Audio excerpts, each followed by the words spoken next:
बिस्मिल्लाहिर्रहमानिर्रहीम। अस्सलाम वालेकुम वीवर्स। एक ऐसा सादा लेकिन बहुत मौसर घरेलू तरीक़ा कि जिसे आप इस्तेमाल करें तो इससे खांसी, बलगम और सांस की तकलीफ़ में बहुत फ़ायदा मिलेगा। और ये जो चीज़ है ये सिर्फ़ 3 चीज़ों से बनती है।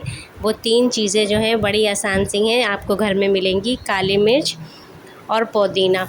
पुदीना जो है ये देखें मेरे पास खुश्क है। जब पुदीना घर में आया करे, ज़्यादा हो तो आप उसे सुखा लें, ताकि हर वक्त अगर घर में मौजूद ना हो तो ये खुश्क किया हुआ जो पुदीना होता है हम इसको इस्तेमाल कर सकें। तो ये खुश्क किया हुआ पुदीना जो है इसको हाथ से चूरा करके भी इस्तेमाल किया जा सकता है, और इसके जो सूखे हुए पत्ते हैं उनको भी किसी भी ज़रूरत के टाइम इस्तेमाल कर सकते हैं। इसके साथ ही काली मिर्च भी जो है हमारे निज़ाम तनफ़ुस को साफ़ करती है, बलगम को पतला करती है और गले की ख़राश को कम करती है।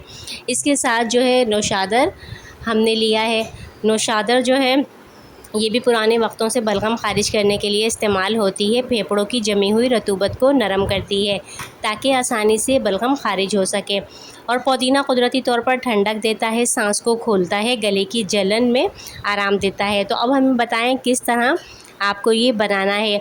1.5 कप पानी में पुदीने के 8 से 10 पत्ते डालने हैं और उसमें काली मिर्च 5 से 6 दाने लेने हैं।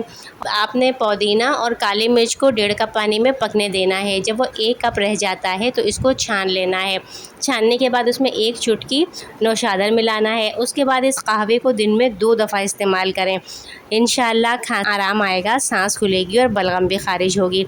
याद रखें ये हल्के फुल्की अगर मसाइल हैं, अगर सांस लेने में शदीद किस्म की तकलीफ़ है या बहुत पुरानी बीमारी है तो डॉक्टर से रुजू करें। ये था आज का आसान घरेलू नुस्खा। उम्मीद है पसंद आया होगा। वीडियो अच्छी लगी लाइक कमेंट शेयर कीजिएगा। इजाज़त दीजिए, अल्लाह हाफ़िज़।